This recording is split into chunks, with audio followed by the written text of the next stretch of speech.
2026년 63회 변리사 시험 1차 대비 상표법 입문 강의 20일에 진행하도록 하겠습니다. 저는 윤영근 변리사입니다. 자, 20일의 강의 어떤 내용을 하냐면, 자, 우리 34조 1항 각 호를 이제 볼 예정입니다. 등록 요건 5단계를 지금 계속 보고 있는데요. 34조 1항은 이렇게 21호까지 있습니다. 엄청 많죠? 근데 이것도 이제 1호부터 21호에 나름 중요도가 있기 때문에 우선은 기본적으로 어떤 것들이 있는지 가볍게 보시고요. 34조 1항 21호는 모두 부등록 사유다. 등록 요건으로서 자타식 변력이 있어도 등록이 되지 말아야 되는 것들이다. 이렇게 알아두시면 됩니다. 그 중에 34조 1항 1호 보도록 하겠습니다. 34조 1항 1호, 우리 34조는 지금 4항까지 있다고 했었죠. 그 중에 1항은 1호부터 21호까지 있고요. 부등록 사유에 해당한다. 그 다음에 34조 2항 판단 시점에 대한 얘기 저번 시간에 했었고요. 34조 3항 상표권의 소멸에 관련된 규정이다. 그 다음에 34조 4항은 우리 나중에 배우게 될 동의미어 지려 표시. 자, 이번에는 이제 1호부터 21호를 이제 하나씩 볼 건데, 원래 각 호마다 중요한 판례들이 많이 있습니다. 판례가 많은 규정일수록 이제 중요한 규정이라는 걸 알 수가 있는데, 우리 1호부터 보도록 하겠습니다. 자, 34조 1항 1호. 우리 1호부터 21호는 다 부등록 사유라고 했죠. 여기에 해당하면 상표 등록이 안 된다라는데, 1호는 어떤 것들이 있냐면 1호부터 우리가 이제 5호까지는 좀 약간 공익적인 게 많이 있습니다. 보시면 벌써 느낌이 딱 들어오시죠? 태극기, 뭐 대한민국을 나타내는 국장 같은 거, 그다음에 군기, 그다음에 우리 훈장 같은 거 표시, 그다음에 우리가 이제 뭐 KS 마크 뭐 이런 것들, 뭐 품질 마크 표시 같은 것들, 그렇죠? 이런 것들도 이제 국가일 거고요. 그다음에 뭐 세계 무역 기구라든지 세계 어떤 여러 가지 기구들의 명칭이나 이런 표장, 자, 이런 것들은 특정인이 상표 등록을 받으면 안 되겠죠, 원칙적으로. 등록을 받을 수 있는 경우도 있긴 합니다. 왜냐하면 뭐 예를 들면 그 세계 보건기구다 그러면 그 기구 자체가 등록받을 수 있는데, 만약에 이거를 뭐 저 같은 개인이 이런 이름을 등록받을 수 있거나, 자, 대한민국 국기 제가 등록받을 수 있다, 개인이 가능할까요? 그러면 안 되겠죠. 그래서 얘네들은 34조 1항 1호는 좀 약간 공익적인 건데, 여러 가지 국기, 국장 등 이런 것들을 이제 보호하기 위해서 규정된 것들입니다. 그 34조 1항은 우리가 자세히 규정을 보긴 할 건데 좀 특징이 있습니다. 2호, 우리 1호, 34조 1항은 1호부터 21호까지인데 1호는 더 웃긴 게, 자, 이렇게 5개가 또 있습니다. 가나, 다라, 마목이라는 게 있습니다. 우리 조항, 호, 목 기억나시나요? 조항, 호, 목까지. 이렇게 예전에 제가 공부할 때만 해도 2000년대 중반에는 요게 이제 그냥 한 두 문장 정도였는데 2010년도인가 개정이 되면서 요게 5개 과목부터 마목으로 구분을 해놨습니다. 더 구체적으로. 그래서 이거를 좀 보실 때 억지로 외우지 마시고요. 적용 대상이 뭔지, 그 다음에 이런 요건이 있습니다. 와이포의 통지를 받는다. 와이포라는 게 뭔지 간단하게 언급 드릴 거고요. 그 다음에 본인이 출원한 경우에 등록이 가능할 수 있게 됩니다. 무조건 등록이 안 되는 건 아니고요. 그 다음에 상품과 관련이 있는 경우냐 아니냐가 좀 구분됩니다. 여기 보시면 상품과 관련이 쭉 없다가 마지막 마목에서만 상품과 관련이 있죠. 즉 가목부터 라목까지는 상품에 상관없이 여기 규정된 것만 해당되면 상품에 상관없이 우리 부등록 사유에 해당돼서 등록받을 수 없게 됩니다. 그래서 요런 적용 대상이 뭔지를 좀 보셔야 되고요. 그 다음에 요런 요건 등이 있다. 그래서 이게 처음 개정됐을 때 제가 지금 강의할 때 억지로 외우지 마시고 이렇게 특징만 잘 잡으시면 얼마든지 풀 수 있다고 하는데, 실제로 그렇게 시험에 나왔습니다. 바로 시험에 나왔거든요. 1차 시험에. 그래서 가목은 대한민국의 국기, 국장 뭐 이런 것들이고, 나목은 동맹국 등 국기. 여기도 국기인데 이건 대한민국이고요. 나목은 도맹국의 국기라고 되어 있죠. 그다음에 다목은 저명한 국제기관. 우리가 아까 국제기관 같은 것들인데 그거의 명칭이나 약칭 또는 아까 뭐 도한, 도형 같은 것들이 있었죠. 자, 그런 것들은 특정인이 등록받을 수 없게 됩니다. 그러나 이 저명한 국제기관이 자기가 등록받으려 할 땐 요거는 가능하게 됩니다. 그다음에 어떤 동맹국 등의 문장이나 훈장 같은 것들은 특별한 조건이 있는 경우에 등록을 받을 수 없는데, 이 경우에도 본인 출원을 하게 되면 역시 등록받을 수 있게 됩니다. 단서가 2개 있죠.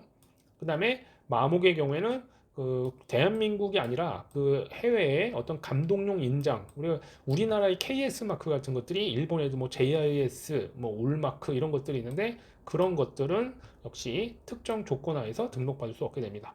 근데 이 경우에는 상품이 관련됩니다. 그래서 상품이 관련되는 게 요 때만 된다. 그래서 요거를 우선 요런 적용 대상이 뭔지 과목부터 마목 이렇게 하나씩 쭉 보시고요. 요런 특징이 있는 거를 법조문으로 눈에 익혀 두시면 좋습니다. 1차든 2차든 억지로 외우지 않으셔도 구분만 하시면 전혀 문제 없이 시험을 대비할 수 있습니다. 처음엔 우리 인문 강의니까 가볍게 보도록 하세요. 자, 그러면 과목 보겠습니다. 과목. 아까 대한민국 있죠? 그래서 33조에도 불구하고 자타식 별력이 있어도 다음에 해당하는 등록을 받을 수 없다. 34조가 그렇습니다. 자, 그러면 2로 나옵니다. 국가의 여러 가지 등으로 다음 강목의 어느 하나에 해당하는 상표는 등록받을 수 없다. 부등록 사유라는 거죠. 자, 과목 나옵니다. 과목. 대한민국이 보이네요. 근데 이거는 저는 이제 뭐 많이 하다 보니까 막 외워져요. 국국군 훈포기 대한민국의 공공기관 감독용 증명용 인장 우리가 도장 같은 표시 KS 마크 이런 건데 상품 얘기 없죠. 그래서 대한민국과 관련된 거겠구나. 그래서 국가에서 쓰는 것들 이렇게 보시면 되고. 자, 남옥입니다. 남옥은 되게 길죠? 파리협약 같은 거 이제 특허법 공부하시면 다 배우고 상표법 조약을 이제 맺은 국가들인데 그냥 동맹국, 그냥 해외라고 보시면 됩니다. 여러 가지 조약을 맺은 거기에 뭘까요? 특징이 국기입니다. 국기. 자, 감옥에선 대한민국, 우선 국기. 역시 동일유사상 상품 얘기 없죠. 자, 이렇게 보게 됩니다. 남옥. 자, 다목 가게 됩니다. 다목은 국제적십자 등의 저명한 국제기관이 있습니다. 국제기관의 명칭, 양칭, 표장과 동일 유사한 상표. 그렇죠? 우리 아까 뭐 IOC일 수도 있고 뭐 여러 가지 인들이 있는데 등록이 안 됩니다. 그러나 그 기관이 자기가 등록받을 땐 괜찮습니다. 예외가 있네요. 여기도 다만이라고 보이죠? 나중에 여기도 보면 라목에서는 다만 이렇게 있습니다. 아까 그 특징을 보셨었죠? 다시 한번 보여드릴 겁니다. 자, 그래서 여기 저명한 국제기관이 딱 눈에 띄시면 됩니다. 저명한 국제기관, 그 다음에 단서. 다만 그런 게 단서라고 있죠.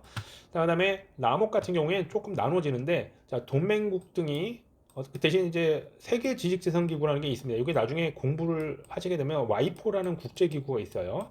나중에 이제 그런 사이트가 있고요. 실제로 한번 찾아보십시오. 그러면 다 영어로 되어 있긴 한데 영어를 좀 잘하시면 한번 읽어보시면 좋을 것 같아요. 근데 이제 단어들이 익숙하지 않은 것들이 많이 나올 겁니다. 특허, 상표 뭐 이런 것들이 나오니까.